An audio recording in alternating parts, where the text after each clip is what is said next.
Ladies and gentlemen, the President of the United States, accompanied by the President of the Republic of Azerbaijan and the Prime Minister of the Republic of Armenia.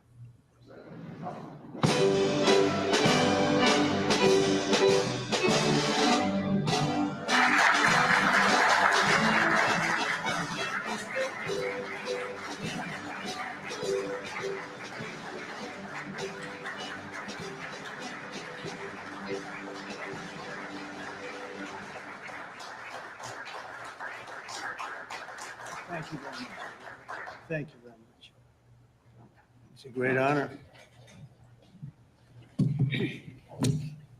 Thank you.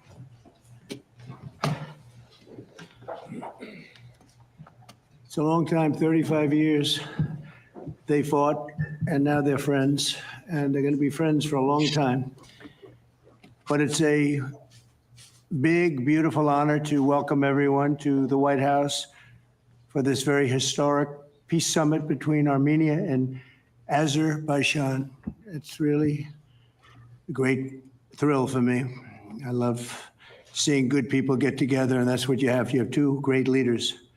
I want to congratulate these two visionary people, Prime Minister Pashinyan and President Aliyev, for coming to Washington to sign this momentous joint declaration. It's a tremendously important document, and it's been a long time in coming. They were explaining before that so many times they thought they could get there. It never happened, just never happened.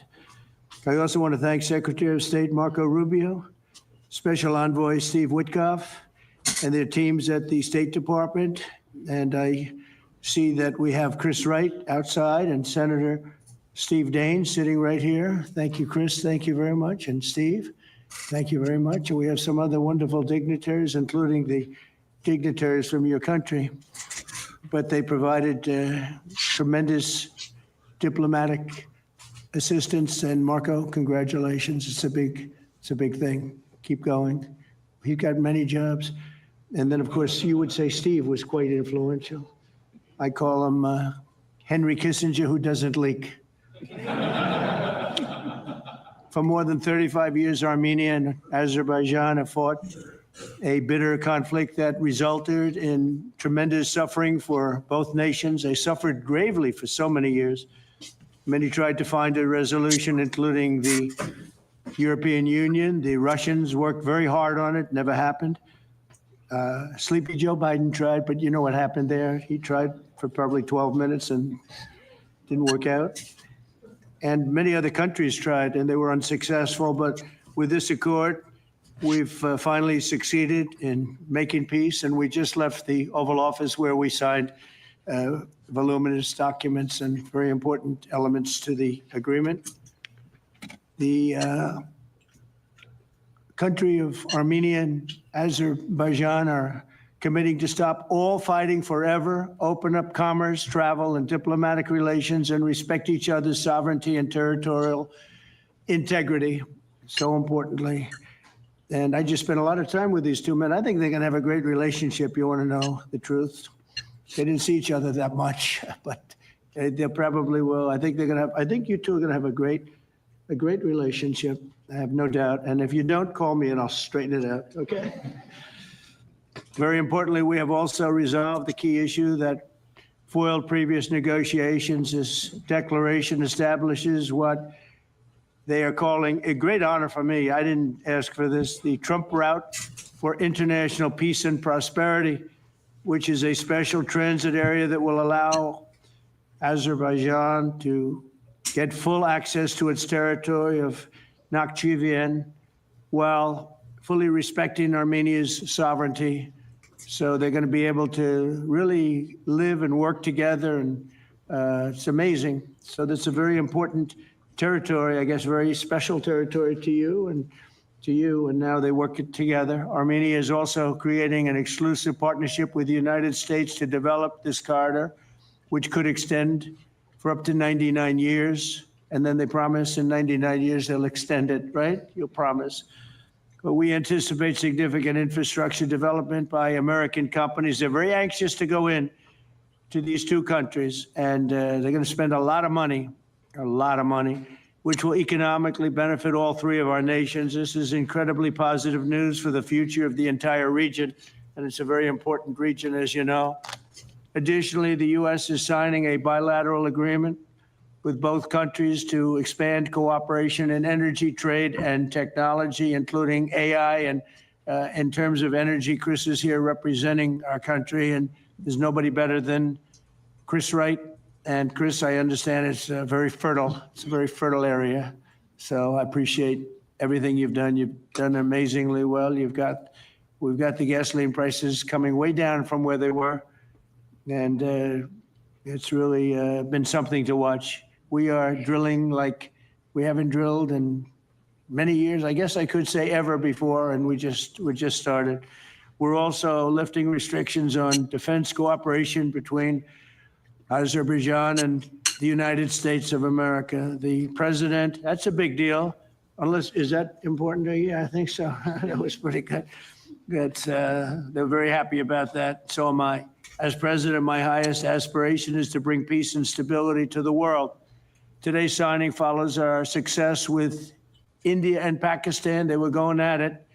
They were going at it big, and they were great, two great leaders that came together just prior to what would have been a tremendous conflict, as you know, a nuclear conflict probably.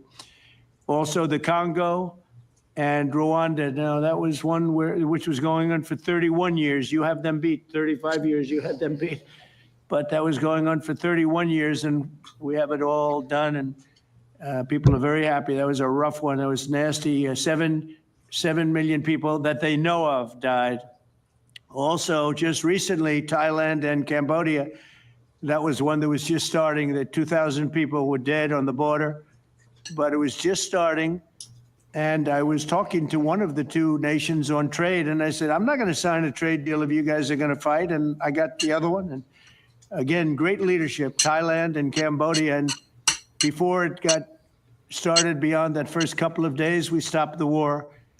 And they've had wars periodically, very much as you two have had long-term wars. And we got it stopped. And the two, again, I find in all cases, they're great leaders. If they didn't agree, I would say they're lousy leaders, to be honest with you, but they did agree.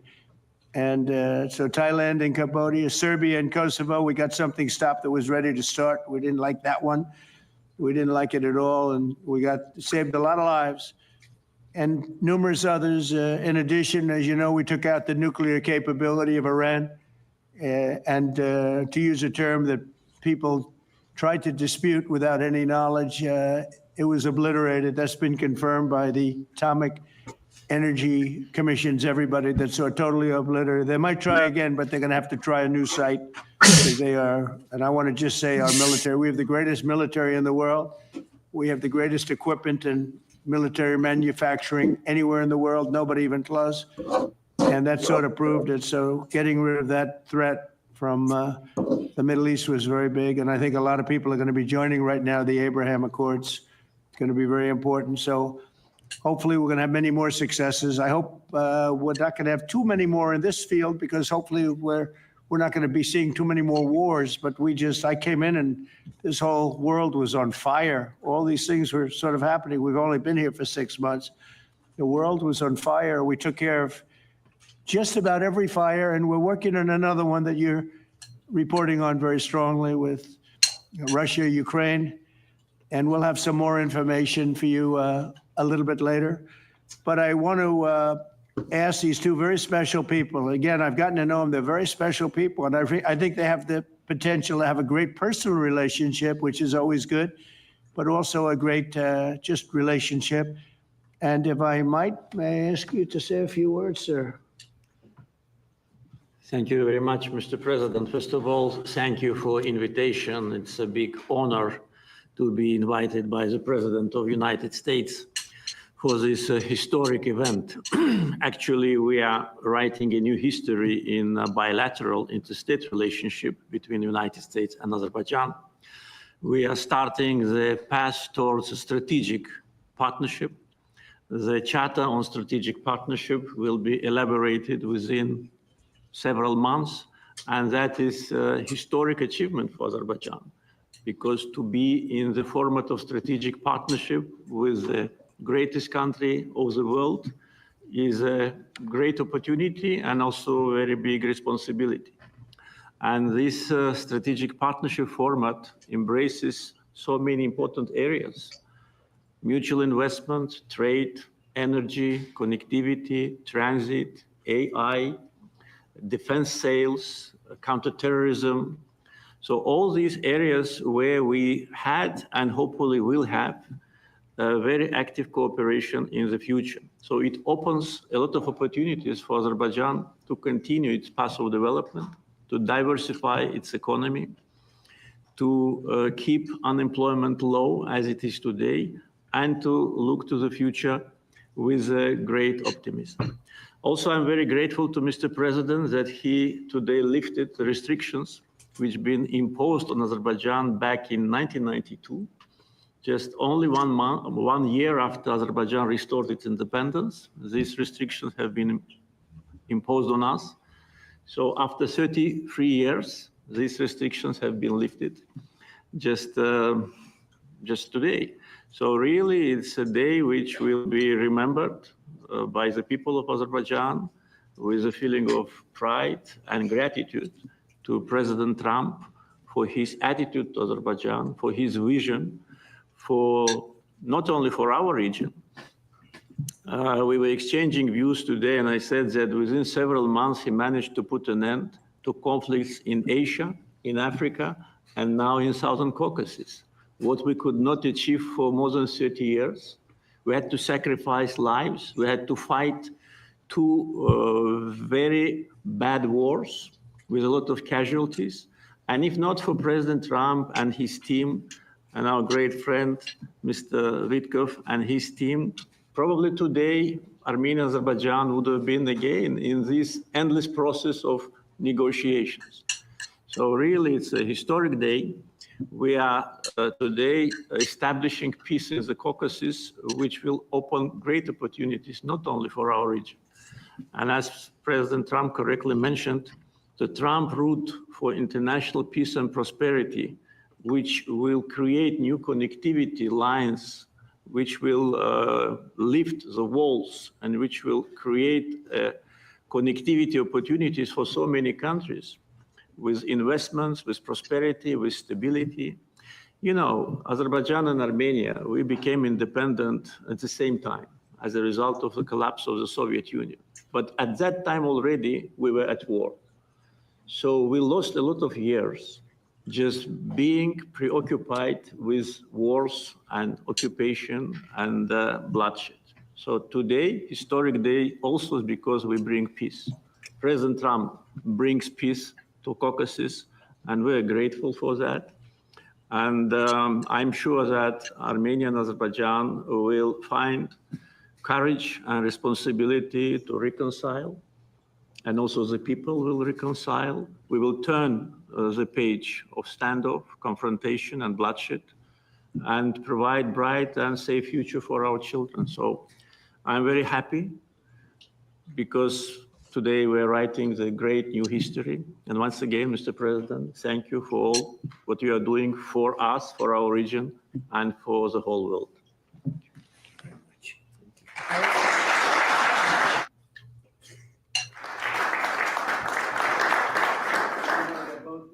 Great leaders. How long have you been in the leadership position? 22 years. 22 years. Yeah. That's pretty good. That means he's tough and smart. And it's an amazing part of the world. Congratulations. Thank What you. a great honor to be involved. Thank you very much. Please. Thank you, Mr. President, ladies and gentlemen. Today we have reached a significant milestone in Armenia-Azerbaijani relations. We're laying a foundation to write a better story than the one we had in the past.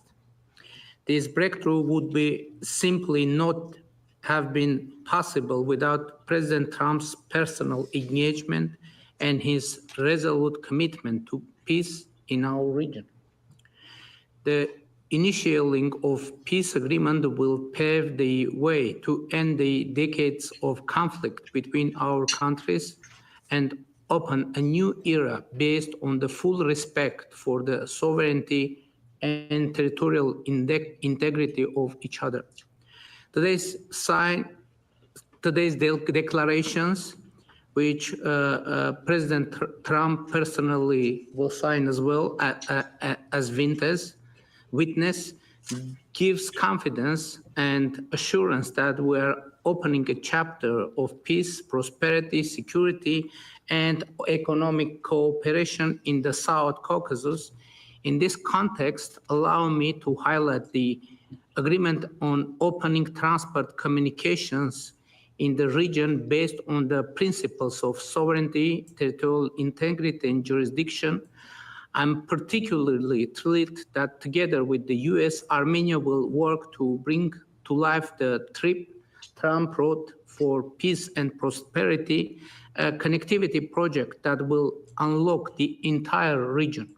TRIP will unlock strategic economic opportunities that will create long-term benefits. It will promote infrastructure investment, enhance regional connectivity, and strengthen U.S. leadership as a champion of conflict resolution. I want to thank President Trump and his team for brokering this game-changing outcome between Armenia and Azerbaijan. This is a great deal we've achieved today. This is a success for our countries and for our region, and a success for the world, because a more peaceful region means a safer world. This is peace through strength in a neutral. Mr. President, today's great achievement is yet another testimony to your global leadership and your legacy as a statesman and a peacemaker on the world stage. Bringing peace required vision, political courage, and determination. But what is most important is that it requires faith in the cause. As it is said in the Holy Bible, blessed are the peacemakers, for they will be called children of God. May God enlighten this way. Thank you, and my congratulations to all of us, President Aliyev, to you, to all of us, colleagues from Azerbaijan, Armenia, United States, and all the people of our region, all the people of our countries, and my congratulations to the world, because, as I said, it will definitely make world a better place. Thank you.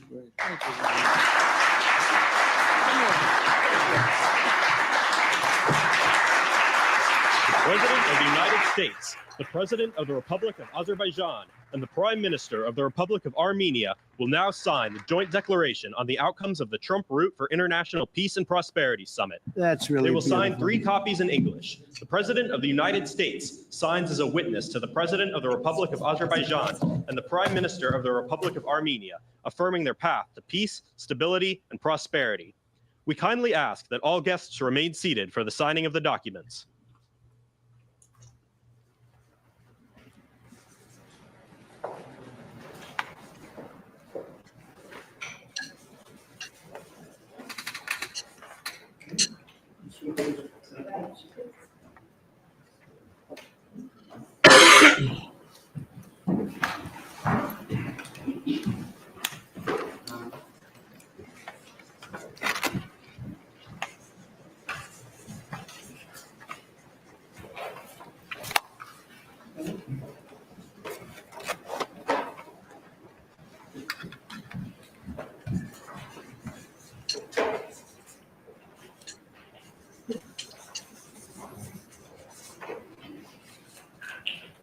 That is so great, and we'll hold up, how about holding up that document, all right?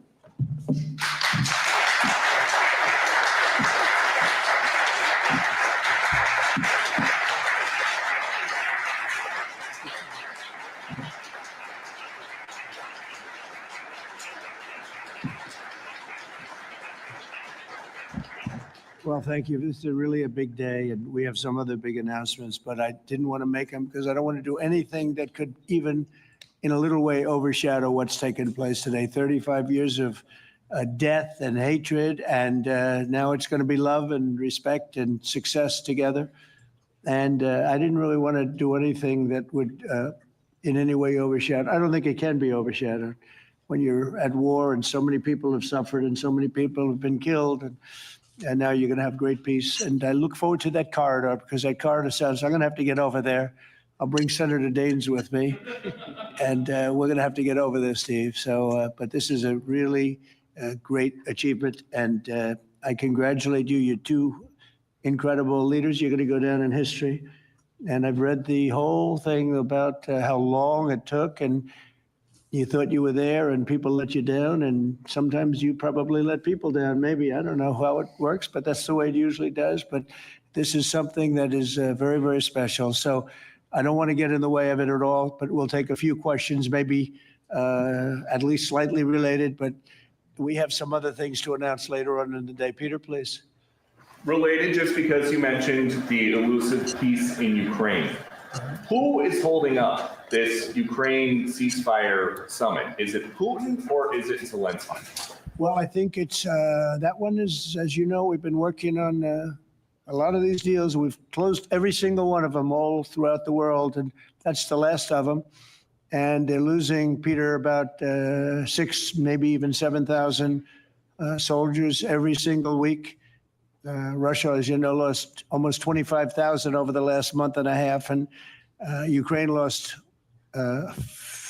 just a small number, fewer. It's a lot of people are dying, and I think we're getting very close. And we're going to be announcing later on. We're going to have a meeting with Russia. We'll start off with Russia, and we'll announce a location. I think the location will be a very popular one for a lot of reasons. But we'll be announcing that a little bit later. I just don't want to do it now because of the importance of what we just did. And I completely understand that. Just a follow-up. Are you surprised that Zelensky hasn't figured out by now, in years of war, how to deal with you and to deal with Putin without needing permission to make concessions from his parliament or from a national referendum? Well, he's going out and getting what he needs. You know, he's not authorized to do certain things. I said, well, you're going to have to get it fast because, you know, we're getting very close to a deal. And he's doing that, and he's working with the European nations, and they're terrific people, terrific leaders, NATO. And as you know, I became very friendly with them. They agreed to go from 2% to 5%, 2% that they didn't pay to 5% that they've already paid. It's trillions of dollars. So, you know, we're working together very closely. But no, in all fairness to President Zelensky, he's getting everything he needs to assuming we get something done. But I'll be meeting very shortly with President Putin. It would have been sooner, but I guess there's security arrangements that unfortunately people have to make. Otherwise, I'd do it much quicker. He would too. He'd like to meet as soon as possible. I agree with it. But we'll be announcing that very shortly, okay? And location. Yeah, please. Mr. President, with this meeting with Putin, is this Russia's last chance to achieve peace? And do you expect Ukraine to make any type of territorial concession? Yeah, I don't like using the term last chance. Look, it's, you know, look, this is two very, very smart people. They've been going at it and their predecessors also very smart. And they've been going at it for 35 years. It's tough. And, you know, when those guns start going off, it's awfully tough to get them to stop. It really does. It's a war that should have never happened. It would have never happened if I were president. There was no reason for it. So many people are killed, so much cultural destruction. You look at those magnificent towers, the most beautiful in the world. You know, the spires were considered the most beautiful in the world. They're all in a million pieces laying on the ground, all obliterated, knocked into a million pieces. So sad. But millions of people have died. And very, very much set in their ways. A lot of people were set in their ways, but I think we're getting close. I mean, this was not my war. This was Biden's war. But the European Union has been great. As you know, they're purchasing equipment from us. They have a lot of money, and they're spending a lot of money on buying equipment. We're not spending money, but we are supplying them equipment. They're paying for it. And I think, I think that a lot of things happened recently that would make this go forward. I'm not going to mention anything having to do with India, but maybe that had an impact. But what really had an impact was NATO has stepped up in terms of their spending on buying military equipment. We're in for probably through Biden and his people, $350 billion. $350 billion. When they hear these numbers, you're saying that's a lot of money. $350 billion the United States has spent on that. It should have spent nothing because it should have never happened. It would have never happened. And Europe is in for over $100 billion, which is, it should be the opposite if we were in for anything, but it should be the opposite. And I will say that Europe wants to see peace. The European leaders want to see peace. President Putin, I believe, wants to see peace, and Zelensky wants to see peace. Now, President Zelensky has to get all of his everything he needs because he's going to have to get ready to sign something, and I think he is working hard to get that done. Well, you're looking at territory that's been fought over for 3.5 years with, a lot of Russians have died, a lot of Ukrainians have died. So we're looking at that, but we're actually looking to get some back and some swapping. It's complicated. It's actually nothing easy. It's very complicated, but we're going to get some back. We're going to get some switched. There'll be some swapping of territories to the betterment of both. And but we'll be talking about that either later or tomorrow or whatever. Yeah, please. Say it. If I could ask a question of your guests and also of you. Yeah. Of the guests, will the Armenians from Nagorno-Karabakh be allowed to return? And also, do you have any thoughts on the talk about President Trump winning the Nobel Peace Prize? And for President Trump, you're working on resolving 2 other major conflicts. In Gaza, you've spoke of resettling the Gazans. The country of Somaliland has expressed potential interest if you were to diplomatically recognize their independence.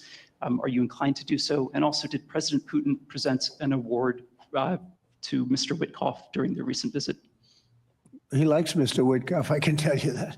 That's true. Please, go ahead. I think President Trump deserved to have a Nobel Peace Prize, and we will defend that, and we will promote for that, and that's obvious. So, and today's event, I think, is a very bright expression of that, and hopefully you will invite us. to Front row, you'll be front row. Yeah, yeah. Thank you. We are in favor. Thank you. Thank you. Can I have a suggestion? Yes. So maybe we agree with Prime Minister Pashinyan to send a joint appeal to Nobel Committee to award President Trump with the Nobel Peace Prize, because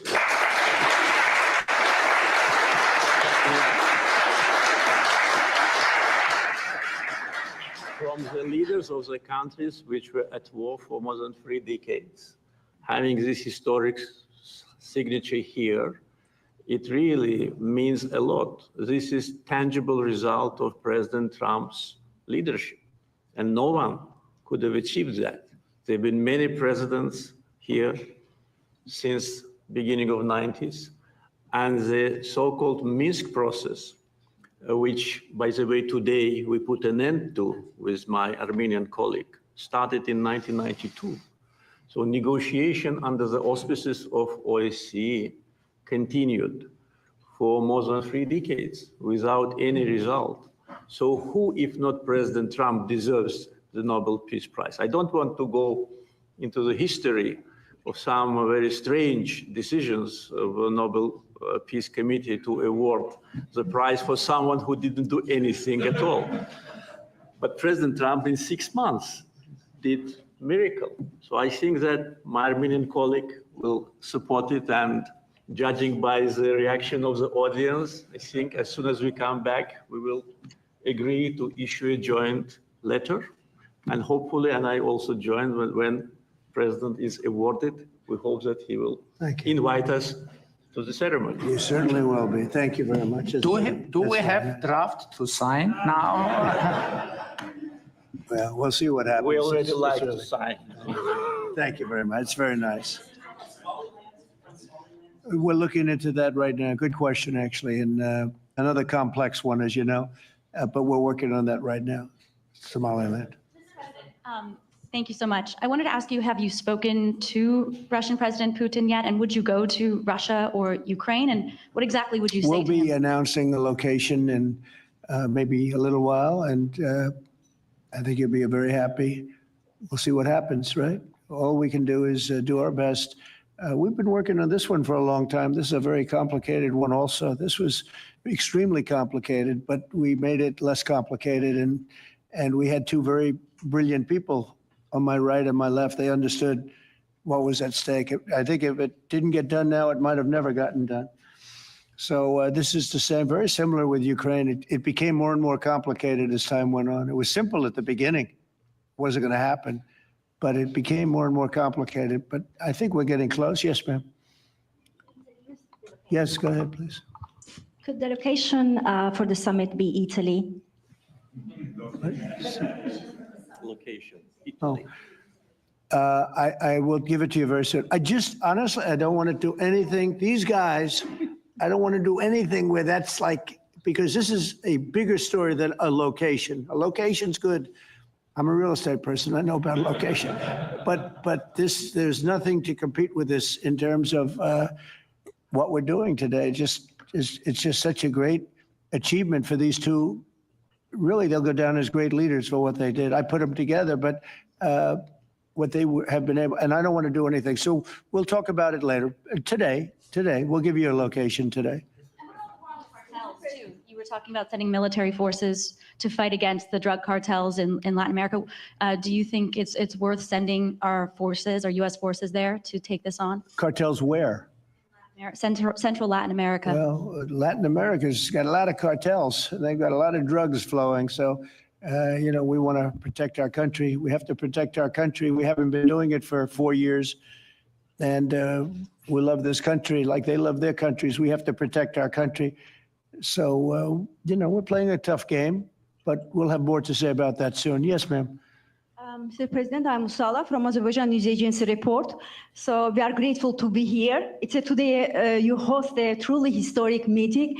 As a person who values diplomacy and global interaction, do you consider the possibility to visiting Azerbaijan? You mentioned Azerbaijan and Armenia after this meeting. Well, what?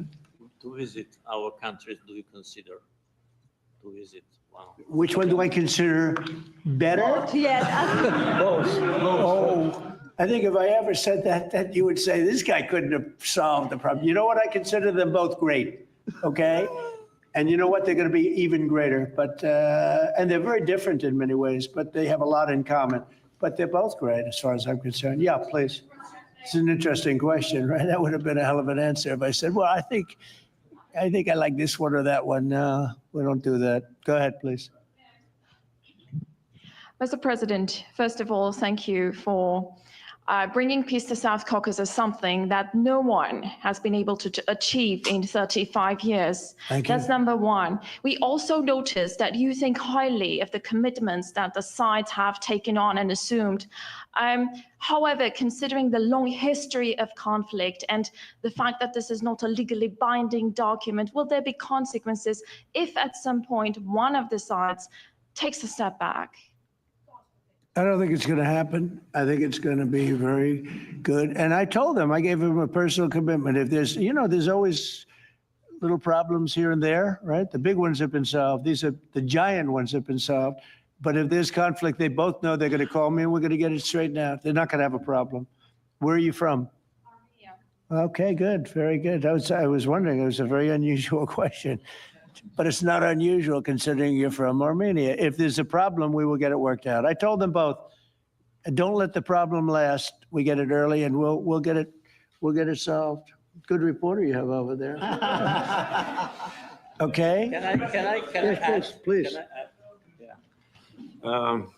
First of all, I'd like to say that today we initialed the peace deal, which was in the process of negotiations for quite a while.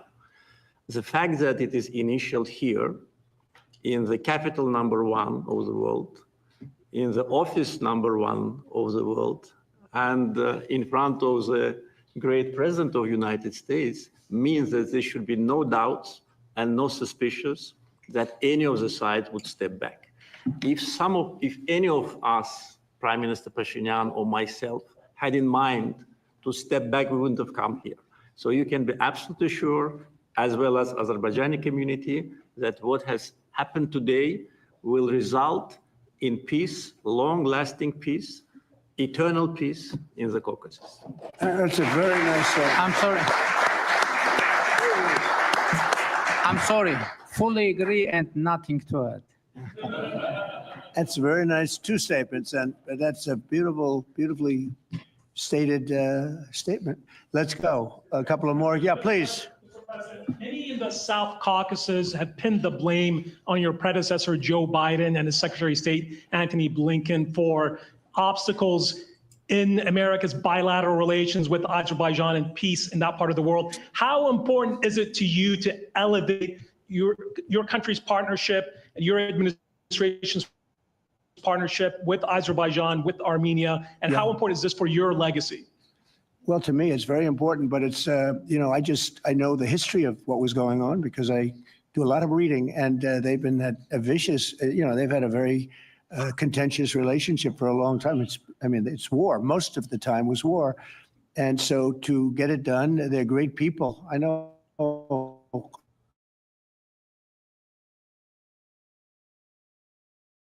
a lot of people from both countries, and what has happened. I wish we could have been here sooner.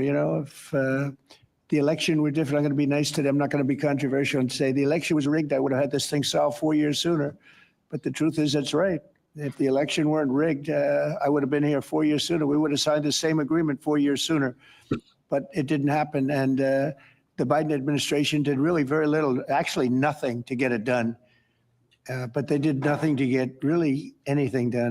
This country was in very serious shape. And I say it over and over again. I met all the leaders of NATO. I went, as you know, to the Middle East. I was with the King of Saudi Arabia, the leaders of great countries, right? Qatar and UAE and others in the Middle East. And everyone essentially said the same thing. We had a dead country 1 year ago. We had a dead country. The country was dying.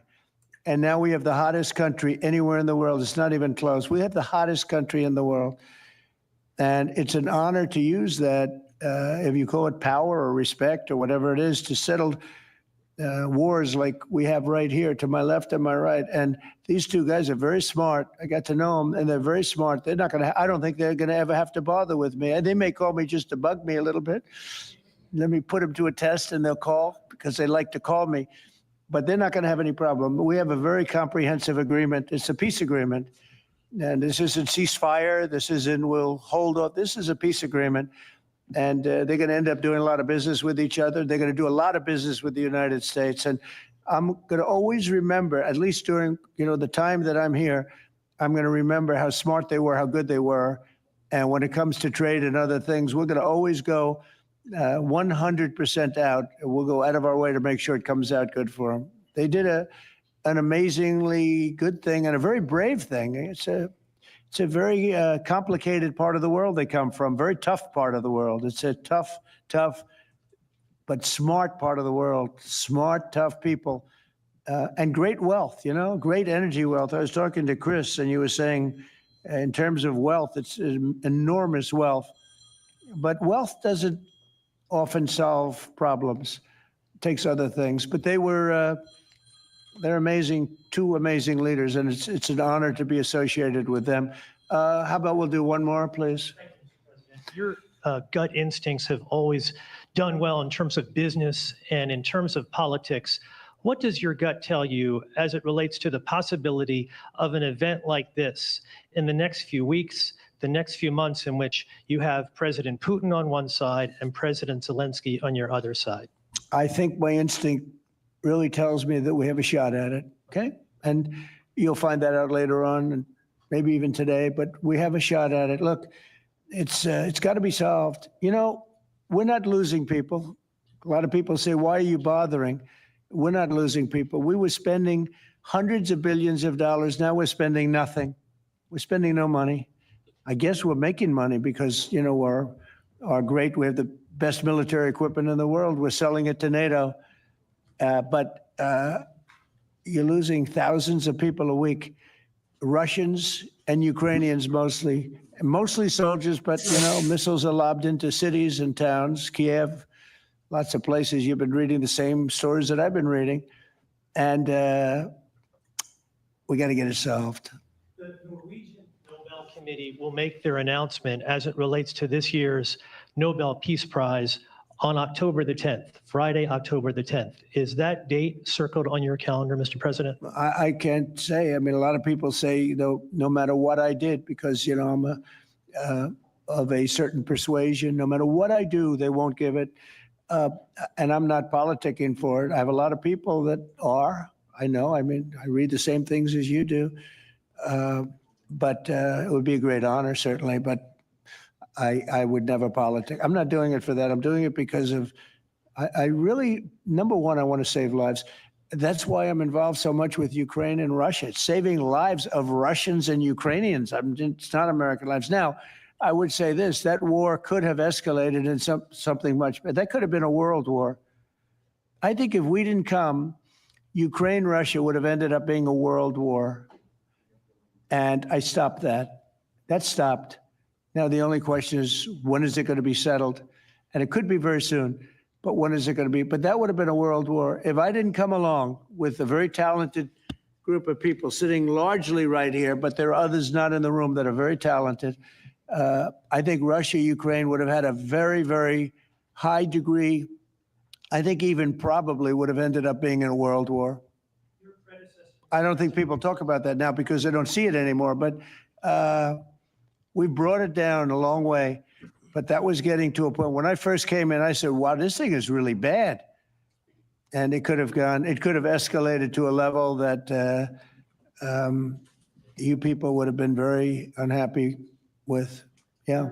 Your predecessor, Mr. President, President Ronald Reagan, had a phrase as it relates to dealing with the then Soviet Union and also Mikhail Gorbachev. The phrase was trust but verify. Do you subscribe to that same view as it relates to Mr. Putin and Russia? Well, I do, relating to everybody. I mean, not just President Putin, but also people and leaders that I deal with. Look, I'm dealing with trade. And some of the worst deals we made, some of the worst trade deals we have, I talk about friend and foe, right? Friend and foe, two interesting words. Some of our worst trade deals were not with the foe, they were with the friends. Our friends were just killing us on trade. Not anymore. Not anymore. We're taking in trillions of dollars, and we're respected, and we're settling, through trade, even a little bit here, less here than on some, but through trade, I got things settled.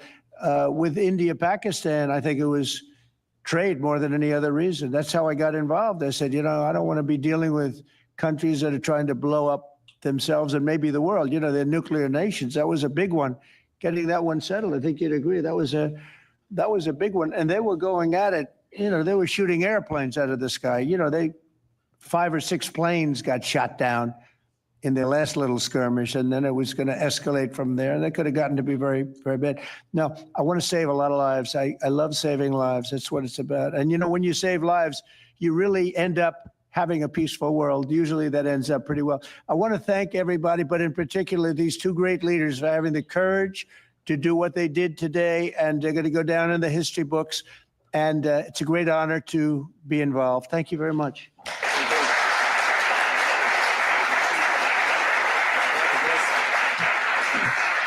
Thank you.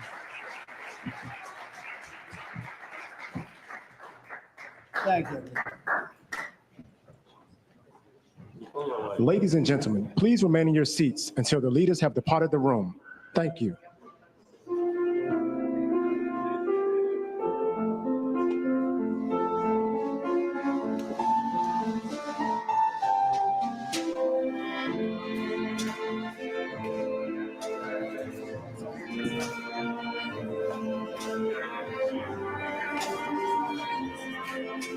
You must quickly